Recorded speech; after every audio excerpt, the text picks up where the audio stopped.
আউযুবিল্লাহি মিনাশ শাইতানির রাজিম। বিসমিল্লাহির রহমানির রহিম। নাহমাদুহু ওয়া নুসাল্লি ওয়া নুসাল্লিমু আলা রাসূলিহিল কারীম, আম্মা বাদ। ঐতিহ্যবাহী ডাবুয়া হাজী শামসুল আলম দারুল আরকাম ইবতিদায়ী মাদ্রাসা, আমাদের অত্র মাদ্রাসা ডাবুয়া ইউনিয়নের মধ্যে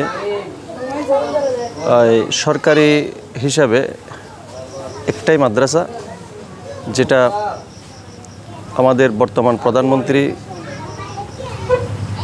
মাননীয় প্রধানমন্ত্রী শেখ হাসিনা ইসলামিক ফাউন্ডেশন কর্তৃক বাংলাদেশে ওনার মাধ্যমে একটি প্রতিষ্ঠান সরকারিকরণ করা হয়েছে।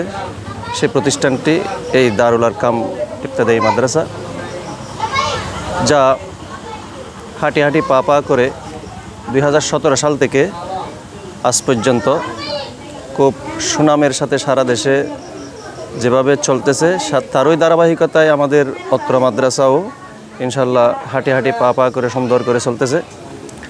আমি অদম অত্র মাদ্রাসার বর্তমান পরিচালনা কমিটির সভাপতি হিসেবে দায়িত্ব পালন করে যাচ্ছি। বর্তমানে 2024 সালের অর্ধবার্ষিক পরীক্ষা, অত্র পরীক্ষায় আমাদের টোটাল 1 থেকে 5ম শ্রেণী পর্যন্ত প্রত্যেক স্টুডেন্ট আমাদের স্বতঃস্ফূর্তভাবে পরীক্ষায় অংশগ্রহণ করেছেন। এবং এভাবে আমাদের সামনের পরিকল্পনার মধ্যে যেটা রয়েছে, ইনশাআল্লাহ আগামীতে আমাদের প্রতিটি বছর একটি একটি করে ক্লাস আমাদের বাড়তে থাকবে। এভাবে দাখিল পর্যায়ে নিয়ে যাওয়ার জন্য আমাদের পরিকল্পনার মধ্যে আছে। আমাদের শিক্ষক মহোদয়ানরা এবং এলাকার যারা দানবীর এবং অত্র মাদ্রাসা যারা শুভাকাঙ্ক্ষী, যারা বিশেষ করে মাদ্রাসার যারা ফাউন্ডার, বিশেষ করে আমার দাদা জনাব আলহাজ শামসুল আলম সাহেব অক্লান্ত পরিশ্রম করে উনি এই প্রতিষ্ঠানটাকে জায়গা এবং ওনার অবকাঠামো সবগুলো সরকারকে হস্তান্তর করে এই প্রতিষ্ঠানটা এলাকার মধ্যে উনি প্রতিষ্ঠা করার জন্য সহযোগিতা করেছেন।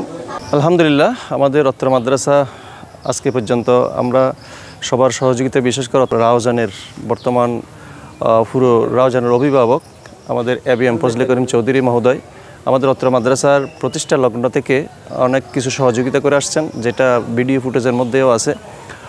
আমাদের এখানে সরকারি তরফ থেকে ওনার মাধ্যমে এখানে আমরা অনেক কিছু অবকাঠামোর জন্য ফার্নিচার এবং বিভিন্ন কিছু পেয়েছিলাম। তো আমি আশা করব অত্র মাদ্রাসার মধ্যে বর্তমান একটা অবকাঠামো, একটা বিল্ডিংয়ের খুবই প্রয়োজন, যেহেতু আমাদের সামনের পরিকল্পনার মধ্যে রয়েছে একটা এতিমখানা এবং হেফজখানা আর মসজিদ তো আছেই। তো এই জিনিসগুলো ডেভেলপ করার জন্য আমাদের একটা বিল্ডিংয়ের খুবই প্রয়োজন। এলাকার সবাই আমাদের আশা করে এগিয়ে আসবেন। পাশাপাশি আমাদের মাননীয় MP মহোদয় যদি আমাদের দিকে একটু থাকান, তাহলে এই প্রতিষ্ঠানটা আরও সুন্দরভাবে আমরা এগিয়ে নিতে পারবো। তিনি ইতিপূর্বে যেভাবে সহযোগিতা করে গিয়েছেন, এখনও যদি আমাদেরকে সেই সহযোগিতার হাত বাড়িয়ে দেন, তাইলে আমাদের এখানে একটা বিল্ডিং আমরা হয়ে যাই। তো এই জন্য এলাকার মান্যগণ্য যারা ব্যক্তিরা আছেন, বিশেষ করে রাজনীতিবিদরা যারা আছেন, আমাদের অত্র এলাকার যিনি চেয়ারম্যান মহোদয় উনিও প্রায় সময় এখানে আসেন, এবং মাননীয় উপজেলা চেয়ারম্যান মহোদয় উনিও অত্র মাদ্রাসার বিভিন্ন সহযোগিতায় আছেন। তো ইতিপূর্বে যেভাবে ছিলেন, আমি আশা করব আগামীতেও থাকবেন। এবং আমাদের অত্র মাদ্রাসায় যারা এলাকার যারা বিদেশে থাকেন, যারা সমৃদ্ধশালী আছেন, প্রত্যেকের কাছে আমি আহ্বান করব অত্র প্রতিষ্ঠানটাকে সুন্দরভাবে সামনে এগিয়ে নিয়ে যাওয়ার জন্য আপনাদের প্রত্যেকের মানসিকতা এবং সুন্দর একটা সহযোগিতা আমরা কামনা করব। এবং আমাদের পরিবারের, এলাকার সবার সহযোগিতায় আগামীতে এই মাদ্রাসা একটা বিশাল ক্যাম্পাসে পরিণত হবে আমরা আশা করি।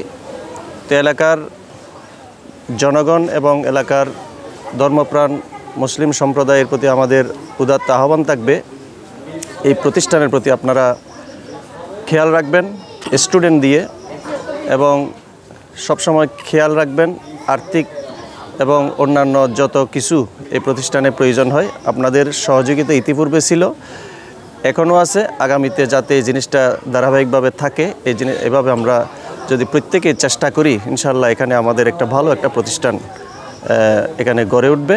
এবং এই বলে আমি আমার আজকের এই প্রতিবেদনের বক্তব্য এখানে সমাপ্ত করলাম। ওয়া আখিরু দাওয়ানা আনিল হামদুলিল্লাহি রাব্বিল আলামিন। আসসালামু আলাইকুম ওয়া রাহমাতুল্লাহি তাআলা ওয়া বারাকাতুহু।